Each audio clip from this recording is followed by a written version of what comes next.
Hallelujah, Jesus. Hallelujah. Saan kaya mo yung ay makinakain ko ito. Iso itinakita mo at itidayag mo kanina. Yes. Hallelujah. Nagayang kamulay na ikadmi. So, ano na gano'n mo sa kanina. Napagyan Kristo, dinawag nila ito. Amen. Praise the Lord. Iti-text ko kayo. Dahil ko'y iti-adra niya ako na sa itiday ko yung rabaw. Itiday ko yung rabaw titag nakit at naman namas ka sa bakit. Dahil ko'y may isang kang narit. Pinauluak dahil ko'y kunana a solid foundation. Ibaga tayo man, a solid foundation. A solid foundation. Amen. Amo tayo nga iti may isa nga balay, may iti agar aramin iti building, masapol nga iti pundasyon nakit iti natural na panagaraming iti building ket masapol iti pundasyon natin nakikit. Sa iti kastakit ito umay na iti bagyo, umay iti layos, saan nga ano. Ket iti tayo nga bigat, iti pag sasaritaan tayo kuna na we are the spiritual buildings. Na tayo iti ang na spiritual na building when no pagi ni Apo Jesus. Amen. So iti biyag tayo na ipadis ti maysa nga living stone. Amen. Mas ijay 1 Peter chapter 2, 5 to 6 kunana nga ni Peter inusang na dahito nga metaphor for a building and its foundation to describe believers in Jesus. I-describe na dahil pinamati kaya ni Apo Jesus. He says that believers are living stone. Amen. So are we believers of Christ? Amen. Hallelujah. Agyaman tayo at nga namamu tayo ni Apo Jesus. Kaya kuna na being built into a spiritual house where they can offer spiritual sacrifices to God. So, kumbaga dahito yung patakder, naaraming tayo ito, tapitikas takit, data yung sinibiyag, when living stones na makunkunawan o, data yung mga tiket, iso iti, pag-uong naman tayo nga kanang ikay-gayaw, kanya-produce. Amen. Hallelujah, hallelujah. Mula na yung na, Jesus is the cornerstone. Kumbaga, kasi ni Apo Jesus iso iti cornerstone tayo, na saan when ni Apo Jesus iso iti foundation tayo. Amen. Kano iti foundation, no iti may nga namati, no iti pundasyon nakit na ipundasyon iti may nga tao, when may nga leader, when may nga pastor, lumatwang jay leader, when pastor, sigurado nga magwang medjay, Membro. medjay nga medjay member nga nangi pundasyon iti pamati na iso nga, iti dahito nga church, iti pundasyon tayo dahito iket iso ni Jesus Christ. Amen. Hallelujah.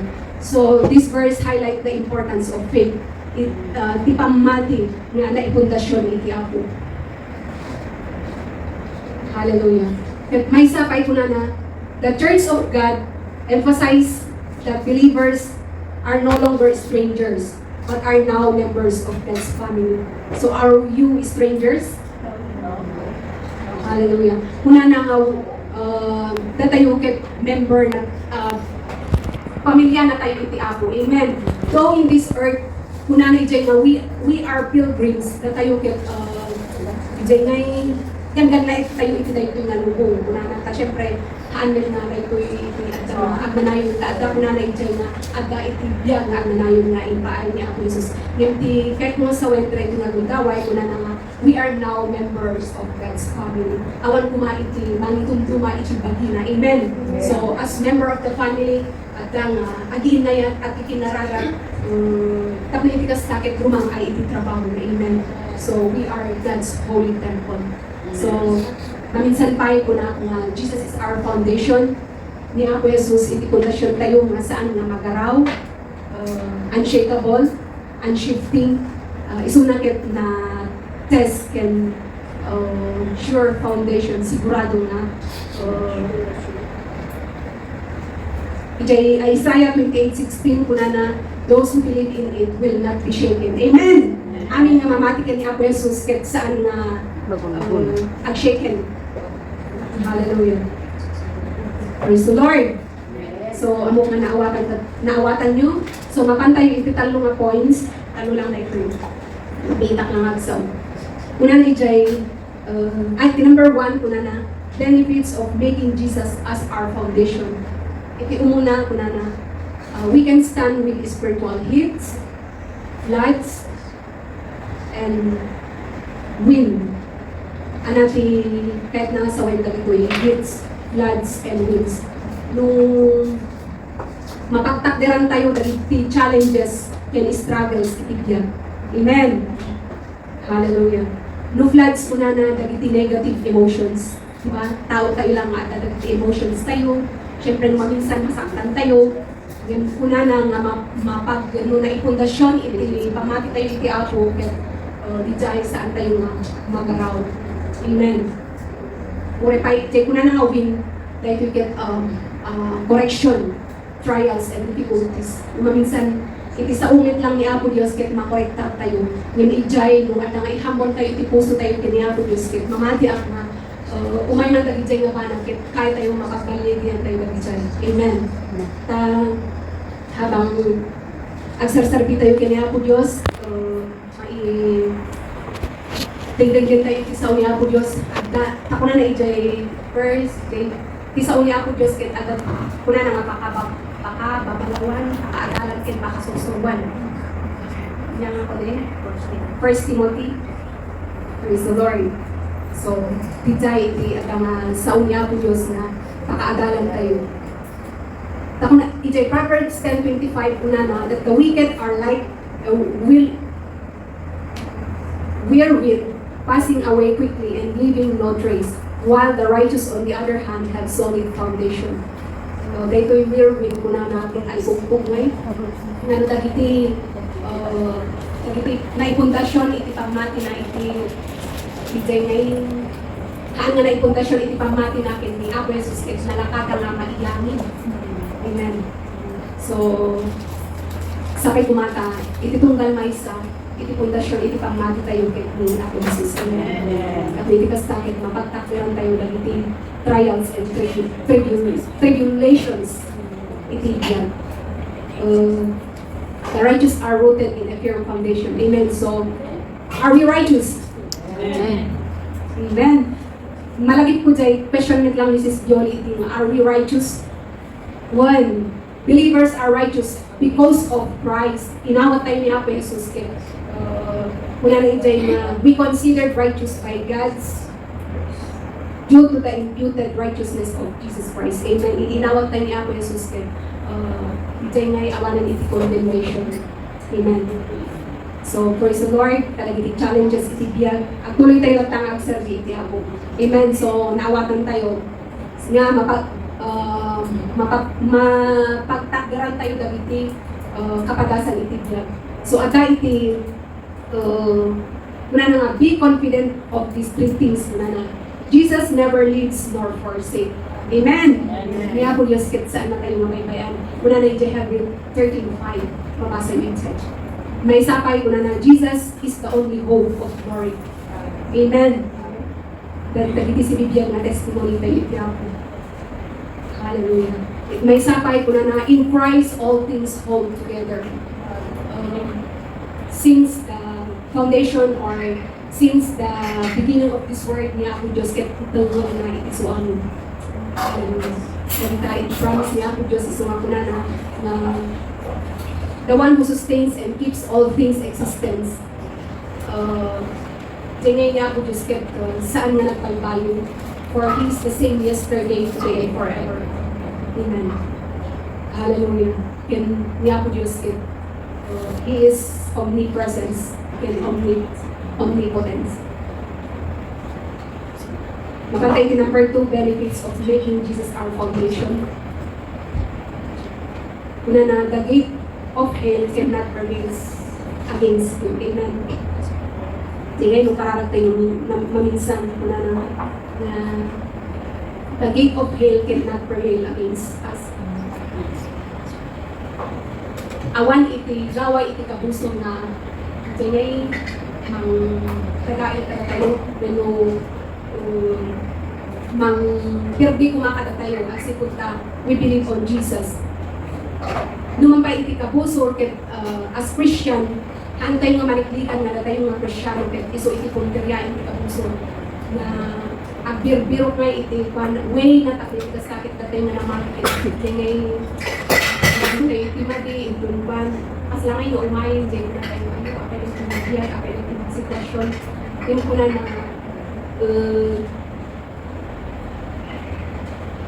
the gate of hell cannot prevail against us. So, iti-claim tayo iti Apo because Jesus is our foundation. Iti Diablo, may sa isuna nga deception or ini, mga lilaw, well, Nangalalilaw. Maalilaw dagiti Kristiyan. Lumaminsan, adangay jay, iso nga siput, tatay nga namati, siputan tayo ang siputan. In the last days ko na ijay, Matthew 24 nga, itimod-uli nga aldaw kit adunto dagiti umay nga, kuna nga iso dati Mesias, iso dati Diyos, iso nga, tatayumit nga namati, ang masirit tayo. Suotin tayo nga. Dilakit tayo kung kamaw dyan na ang parang lagi ko yung deceiver, kit mag-deceive tayo. Iso nga ako na nangakipitan tayo, iti pangmati tayo, iti ako. Amen. Hallelujah. Well, tayo iti satanic opposition. Iti kahit na sa well, kuna na iti trabaho iti ako, kaantay yung opposite nga nung ata iti trabaho iti ako, supportan tayo. Kay Jay Old Testament na napalas dagiti Hudyos. Basahin niyo ijay Nehemiah, ijay pakaistoryaan ni Sanballat. Ijay Nehemiah 4:1-11. Na hindi pang bangunin da iti wall of Jerusalem na tao. Pero itatao ito. Makakdarin naman ulit at mabangon, makulatan na iti mutbaw. Ngim yun, ada iti may isang tao nga iti ngayon ada kanya na iti spirit of opposition kay ito'y sino? Amo yun? Ni Sanballat. Basahin niyo dyan Nehemiah. Spirit of Sanballat.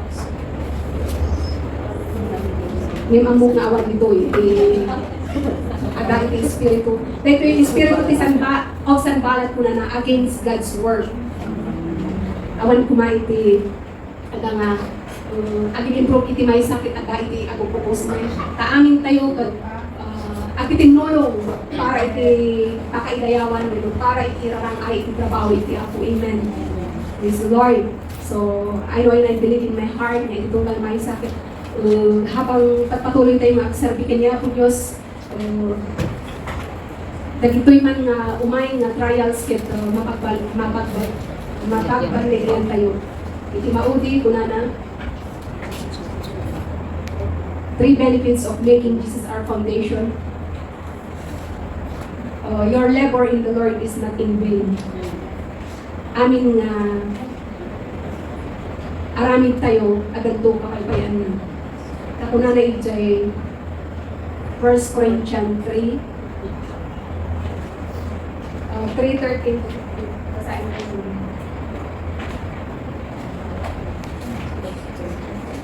Una na ti arami kitungal maysa maiparang to tati aldaw ipakita nito maipalgak to gabu iti apoy ket timidlaing apoy padasin nanto ti arami kitungal maysa luan niya akita no ti arami abinalay ti siya sino man a tao itirabaw na mataginayon to awatin nanto iti gunduna no ti arami ti siya sino a tao maburay to mapukawan to yung isunod laing maisalamat to yung paslima sa iti apoy. Amen. Our life, itibiyag tayo kit paslangay nga naipada no kumbaga palitok na lumasag iti apoy bago na makita iti pudpud mo nga kinapalitok niya. So as Christians, lumasag tayo iti trials, problems, struggles, ngayon po na luag takder tayo kanya Jesus. Adang niya po Diyos saan natin ay baybayan. Dagiti aramid tayo dito yung lobo at nga maiparang to iso nga siputan tayong kami pinastakit iti adap iti panagserbi tayo iti apo kit saan tayo kumanga matignan. Amen. Hallelujah. So as a believer we are served the Lord faithfully. Adang faithful tayo faithful tayo kumain kaya po. So, tanawatan tayo. Amen. So, may tema tayo kung na iti pundasyon, iti pamati, ken ni Apo Jesus. So, makanda iti conclusion, iti Romans 8:39, 38 and 39. Praise the Lord.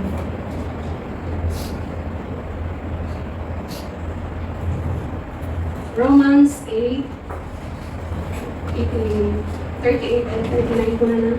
Sadyak dwa-dwain nga uray ni tatay, uray ti biyak, uray dagiti agben, uray dagiti pagturayan, uray dagiti pagbanag na agdama, uray dagiti pagbanag nga umay to, uray dagiti pagnakabalin, uray tinangato, uray tinababa, uray anyaman asab sa bali aparswa, bida tayo mabalin nga isina iti ayat ti Diyos nga adakin Kristo Jesus nga ato tayo. So, when Christ is our foundation, I want the no situation, no person, no force, no power can bring us down. As down, ang sipot ta iti at ang pundasyon sa iyo kanya Jesus. So, pwede lang iti mabalin ko may share, yung mga payababa, yung mga ako. Iti Holy Spirit, so iti patuloy na at ang mga paagal iti tungkal may sakit.